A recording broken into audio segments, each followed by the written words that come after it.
Hi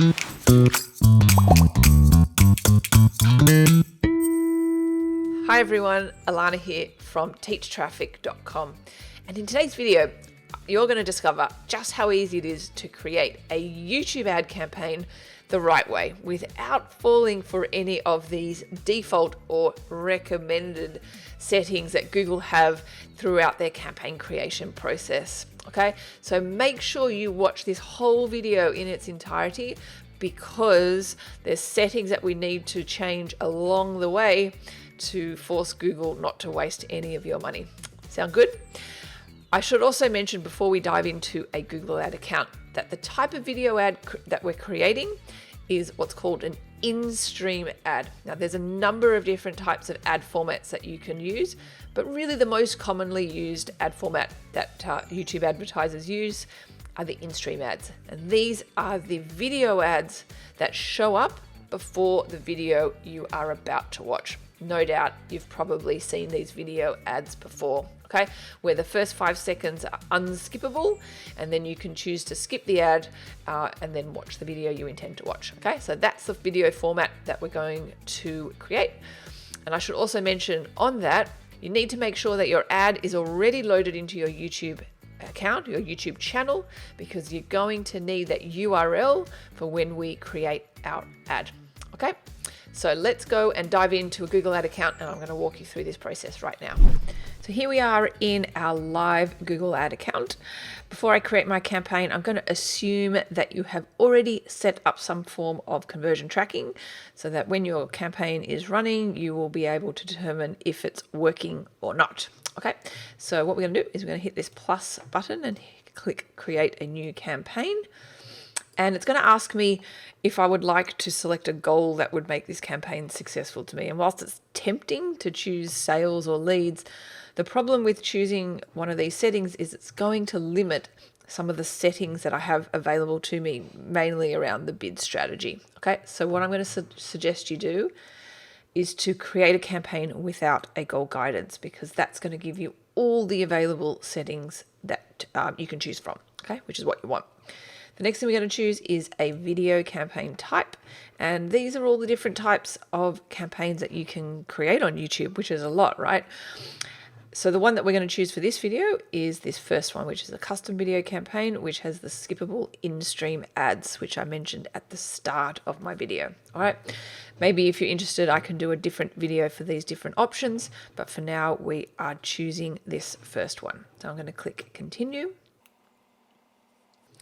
And here is where we need to put in some of our campaign settings. So we're going to give our campaign a name. So I'm going to call it YouTube, so YT for YouTube, and we can just call it test campaign. The bid strategy. So this is, as I go back to what I said earlier, why I chose to create a campaign without a goal guidance, because I want to start off doing maximum CPV, which stands for maximum cost per view. So on YouTube, you pay for a view, and a view is 30 seconds of your ad. So if somebody watches 30 seconds of your ad, even if they don't click, you're still going to pay. If somebody clicks skip less than 30 seconds, you don't pay.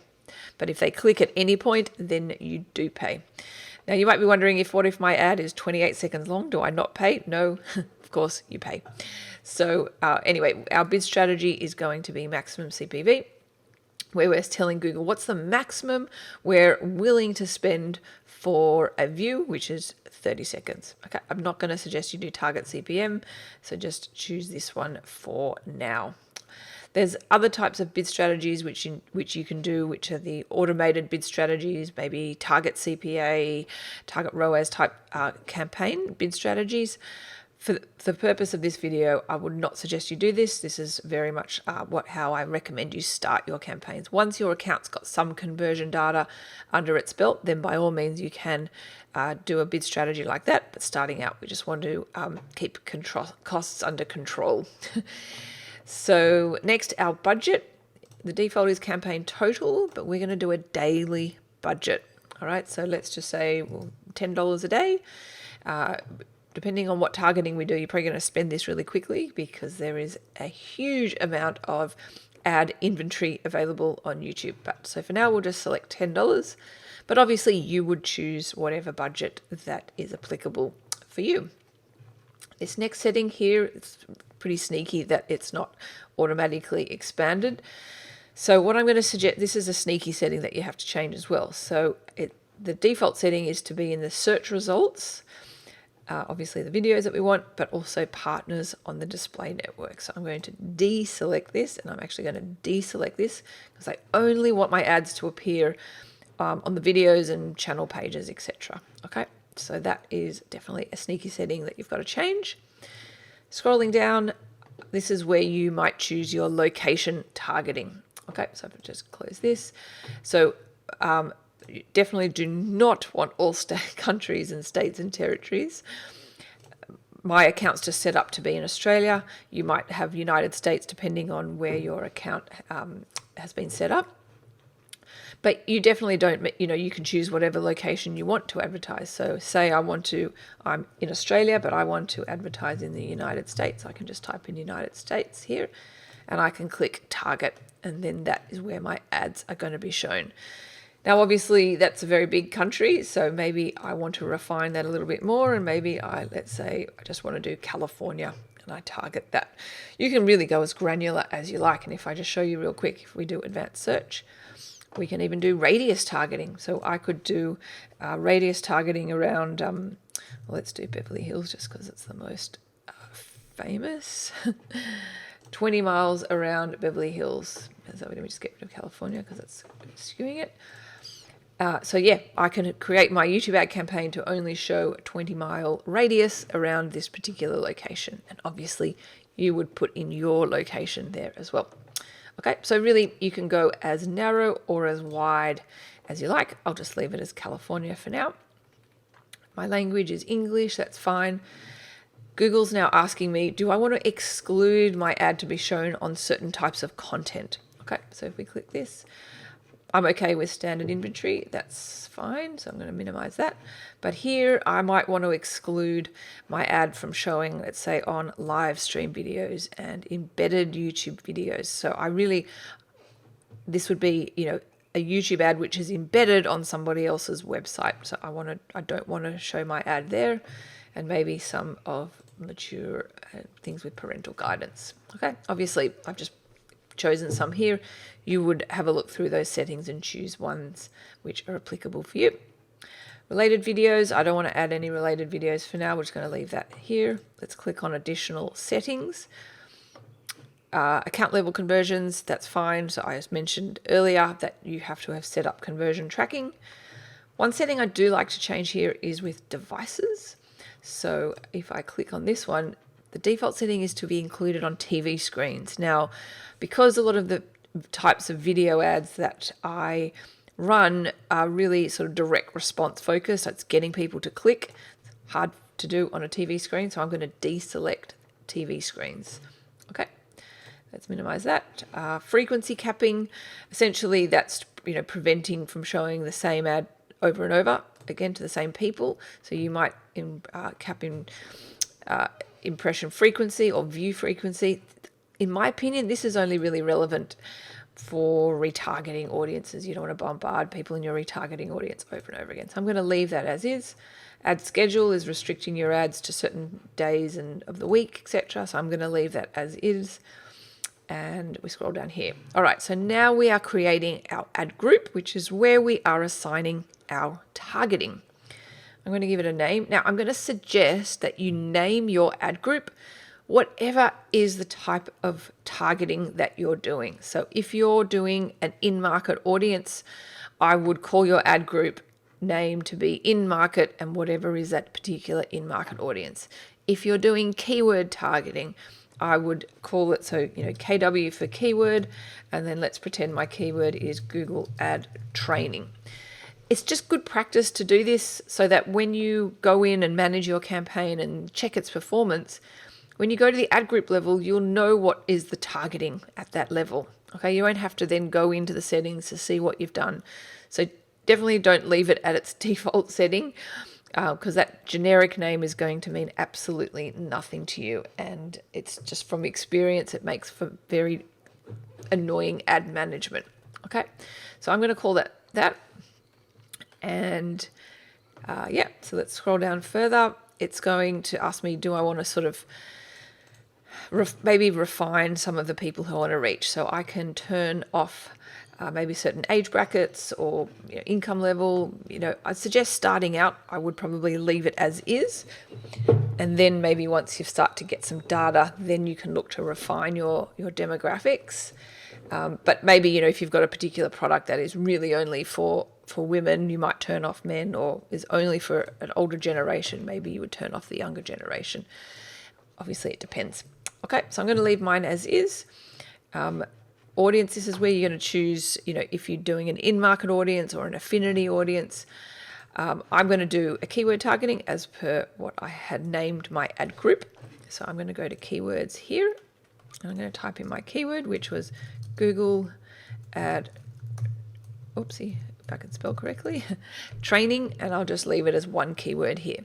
You can add more than one keyword at an ad group level. Absolutely, you can add as many as you want, actually. The risk with doing that is what you might find is that there are some keywords which are really, really high traffic keywords and are sort of greedy in terms of budget, and then your other keywords don't get a chance.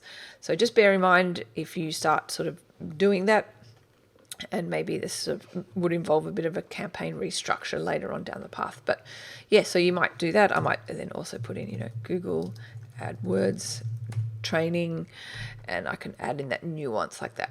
Okay, so that's my targeting here, and obviously you would put in your targeting, and there's probably a whole other video that I could go through all the different targeting that you can do on YouTube, and maybe if you want me to create that video, you can let me know in the comments below, and I can look to create something like that.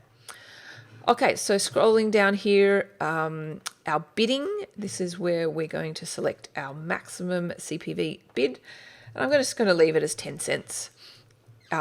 And leave it as that.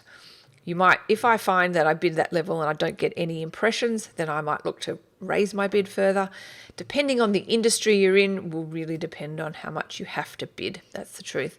There are some industries where bidding 10 cents is like super high, and there's some industries where bidding 10 cents is super low. So it really depends on the industry that you're in. Okay, as mentioned in the start of the video, your video ad needs to already be loaded onto your channel. Okay, so I'm going to get the video URL of my ad. I've pasted my video in here, and the video ad format is a skippable in-stream ad. Cool, alrighty. So this is where I need to put in the components to my ad. So the final URL is, if somebody clicks on my ad, where do I want to send them? All right, so this is my landing page. I'm going to copy this. That's the landing page. And I want to put that as my final URL. It's going to, by default, just make the display URL the same here, but I can change this. So I can maybe clean it up a little bit so it's not so long. And that is going to be displayed in the ad. So when I click this call to action, you'll see here, down here is my display URL. This URL does not need to be a live URL. It doesn't need to exist. If you go to that URL, nothing's there. It's just to make it look a little bit cleaner, but obviously with the call to action button, it gets chopped off a little bit, but it'll look different on a desktop. Oh, it's still cut off there anyway. Cool, so let's scroll down, and our call to action is this blue button here. We've only got 10 characters, so Google has kind of helped us along a little bit by giving us some options for call to action labels. So let's just do download, and you can see it's changed it here, so that looks good. And we've got to come up with a headline. We've only got 15 characters, so it's not very much. So I might see, let's see if this will fit. Free ad guide. There we go. Cool. So let's leave it as that. One thing worth mentioning is this companion banner. This is for desktop only, whereby let's say you do click skip on an ad, and you are then watching the video that you had originally wanted to watch. You might notice on the right-hand side that, you've normally got other suggested videos, but at the top of those suggested videos is a banner. And then, so that is your companion banner. So Google will auto-generate your banner for you, or you can upload an image. So you can have 300 by 60 and a maximum file size of 160 kilobytes. So for now, I'm just going to auto-generate, that's fine. And we can just call it Video Ad 1. And there you have it. We have created our beautiful YouTube ad. So we click Create Campaign. Here are our settings. We can continue to our campaign. This is going to take me into it here. And this is my ad group. And here will be my ad. It is now under review. It generally takes, in my experience, about 24 hours for your ad to be approved. And there you have it. That's how easy it is to create your YouTube ad campaign. All right, thanks Ilana for this great explanation. Now, if you're interested in more PPC and all AdWords, then check out Ilana's channel right over here. And if you also, additionally to your YouTube campaigns, want to set up display campaigns, then this video should be of interest to you as well. So with that, you all are covered, right? Well, happy measuring.